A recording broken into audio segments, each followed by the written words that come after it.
end of the day, and it always makes for a smaller crowd and stuff like that. And it's okay. We've had a good day here, thanks to the Conservation District. There's been a lot of discussion going on. We've had a chance to visit with a number of people at the veterinary booth. And so the nice thing about this presentation, you know, we have on tape. We also have it with the Conservation District. So at some point, you know, if people want it, we can just email it on out to them. There's some things here. So I think that the record of it is good enough. So by introduction, Cultural Veterinary Hospital, I see my role as in sustainable agriculture. I've worked with dairy, I've worked with all the other stuff. And you know, for the most part, we've been around a long time. We plan to be around a long time. And so we have worked with, you know, as I say, all these different species and stuff like that. We have a large and small animal clinic. My interest has been in the large, and there isn't anything that I haven't worked with in there. But this is, when we look at it, I am looking at the fact that the way we see the future is that there is going to be a lot of small acreage issues going on around here. And we have talked with rabbit people, we have talked with the sheep and goat people, we've got alpacas, horses, the whole works. So in order to do that, you know, we need to get a message out. We need to be working with people about the science of veterinary work and, you know, what we're going to be doing. And so we're working with 4-H groups, FFA groups, we're working with the Conservation District. I'll work with schools, you know, whatever it takes. So let's go on, and I'll hit this. And so I've kept it really simple. This is not a fancy talk about, you know, any specifics in what we're doing.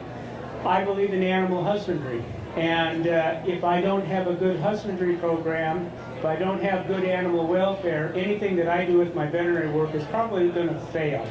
And it's a lot of those issues there. So we work with a lot of the basic sciences of animals, with the land, with the, you know, how the soils work, the grasses grow, in order to make that happen.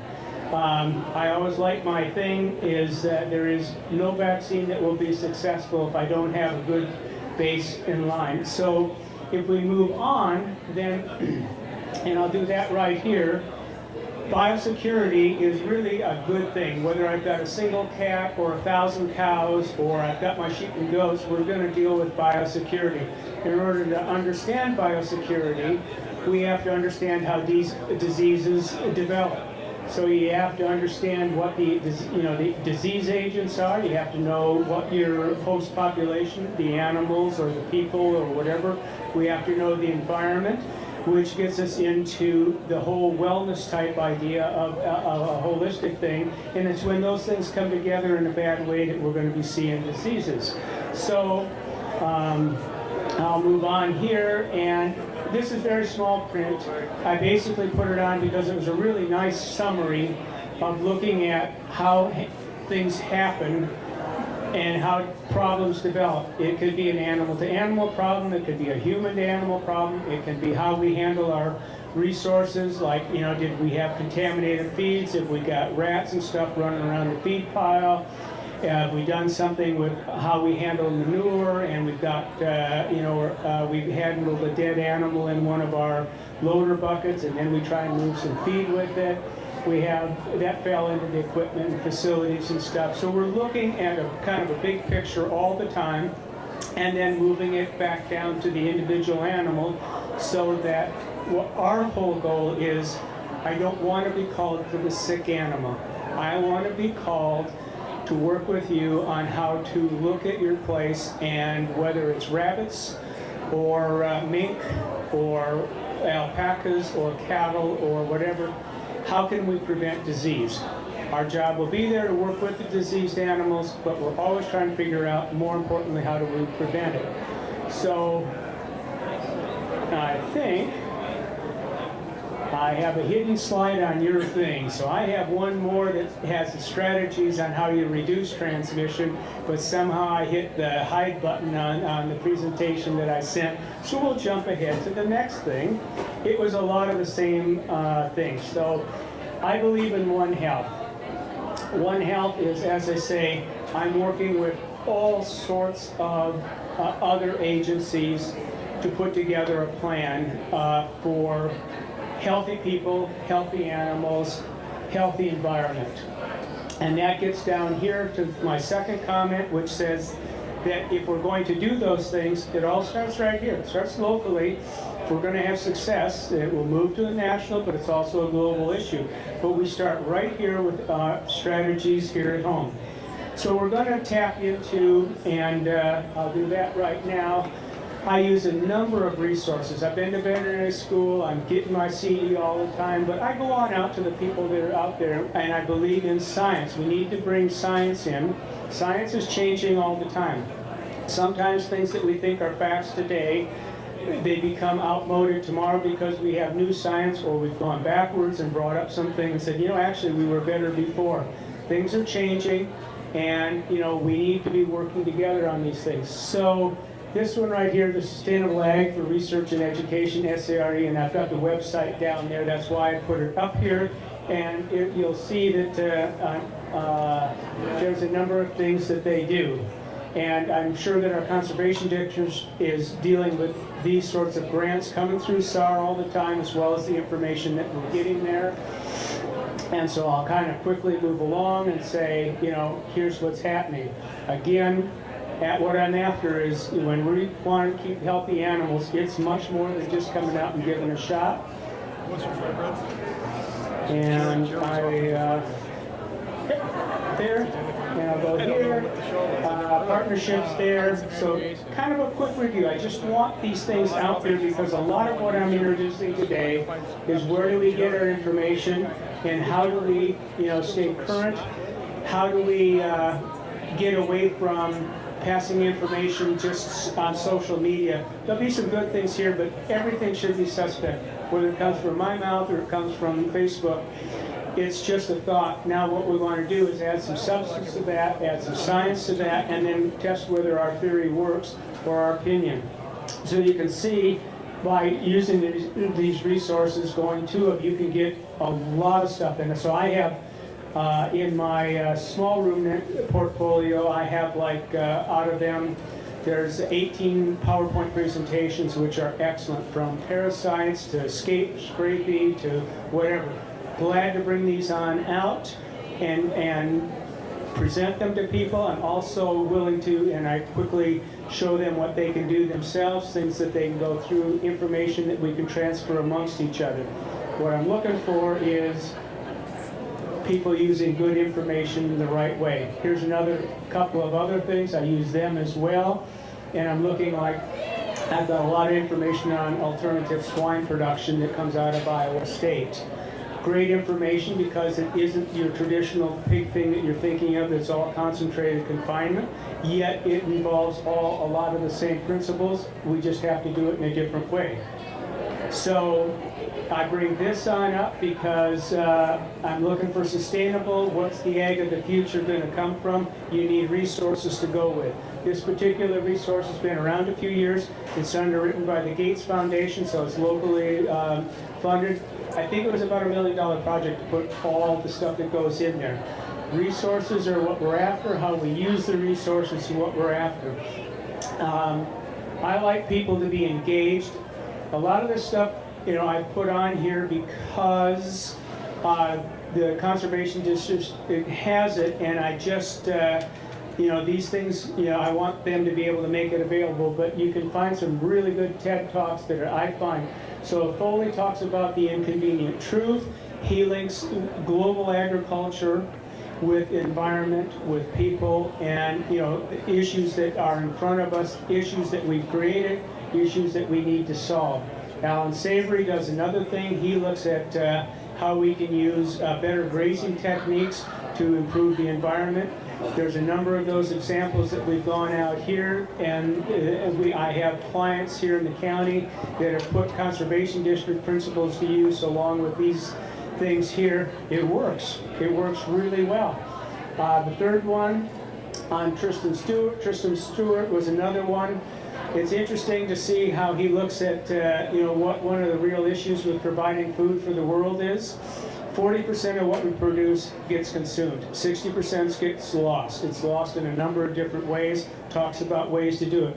They're thought-provoking little talks, take 20 minutes each, but it gets you wondering why. I went to our website for our keynote speaker today, and one of her thoughts was on Wendell Berry. Very excellent. He's a very good writer. He has his farm in Kentucky, and he talks about some of the issues that have happened. He'll particularly focus on the fact that in 1973, Earl Butz came along as our Secretary of Ag and said, we are going to have a cheap food policy. So a lot of what we're talking about with the small acreage farms began back in 1973 when we decided that we were going to make, agriculture a very aggressive business to make cheap food.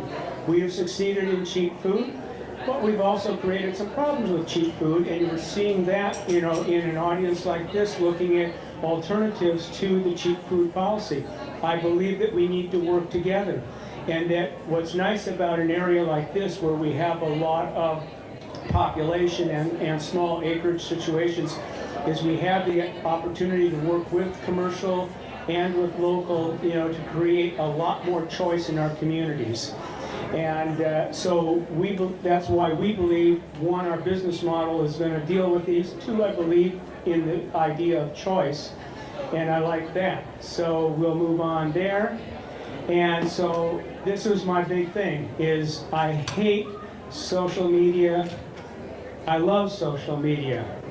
But if we're going to make, true decisions on how things should go, we need to look at science, keep science involved in what's going on, keep a little bit less emotion, and be working with each other. So I've named some of the science-based things that get in there, and so I'm really big, and I've been actually working very hard in the later part of my career to address this. As we become more urbanized and our rural gets farther away, the trust level, between our food supply, which I've been highly involved with the dairy, but also in the beef and a lot of other things, there's trust levels getting broken.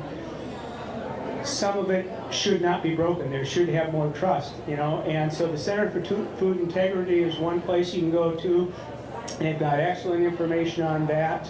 I use this next example because I went to all the movies and found Food Inc. and Cowspiracy and some other things that you can find on Netflix and stuff, and I said, I have trouble with some of those. I went ahead last year, and part of a presentation I did is I screened the film Food Evolution, which is an interesting thing. It involves the GMO as its topic, and it deals with the science and the emotion of GMO. It has a geneticist involved from UC Davis. It has Bill Nye the Science Guy. It has Neil Tyson deGrasse on it. Netflix doesn't show it. It's not their kind of film, but you can get it on Amazon. It's an excellent material on building trust based on science. So that gets down to my thing there, peer-reviewed versus social media. Basically, I understand that about 40% of the people are not going to be interested in anything that we might say. So I've got the 60% of the people that are actually going to be trying to do good. And our job is to figure out how to keep the trust in that group and how to build on that. I want to be a part of that in the future. I want to work with the people that are here. So that gets me to my closing remarks that say our keynote speaker hit on a number of things at her website, and maybe she's moved on. But things that I wanted to really focus on is sourcing food. When she talked about buy local, I'll support that. I like the choice. Understand farming and all that goes in it and the difficulties, of what you have to do in order to meet all the animal welfare, environmental, occupational welfare, in order to have a safe, reliable food source, which we have. I like the choice that we have because I like fresh tomatoes over the ones that I get in the grocery store, but I still trust the ones in the grocery store. I just don't like them as much, but I'll take them. Read, listen, observe, research, you bet. And if we move on, get politically involved, understand the Farm Bill. 80% of the Farm Bill is about food going to it's the SNAP program.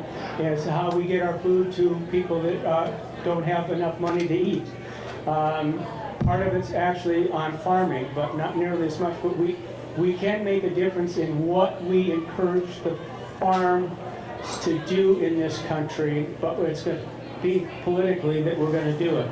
So don't be casual, you know, you can follow on down there. And I move on here though, I had some things that I worry. I work for organic people, I believe in organic, but I trust the other food system. So if you want to buy organic, that's fine. Will it solve the problems? I do not think so. I like my food evolution because I have a plant geneticist for UC Davis, married to the fellow that is the head of the organic department for UC Davis, and they're working together all the time. So looking at the science of what we can learn from organic with what we can learn from the technologies, you know, on the other side, and fusing these things to have a better food system, whether it's animal or plant, I think is where we have to go. I have an awful lot of people who have worked really hard to develop grocery space on, you know, that started small, got bigger, whatever, you know, and so I want to trust in the people that I've been working with. I also, as I say, I want to promote, you know, what some of the new things that are going to be happening, because we're going to learn a lot with these small acreage situations, and we're going to have information coming out of there that's going to transpose to our larger commercial. But in the end, we're all looking for nice fresh food that tastes good, that's in the size that we want it. And some of us are going to have to keep our budgets in place, so we need that food to be cheap, but it'll be a spectrum between choice, and which includes both quality, safety, and cost. So that's my veterinary role, and I love to get involved at any level.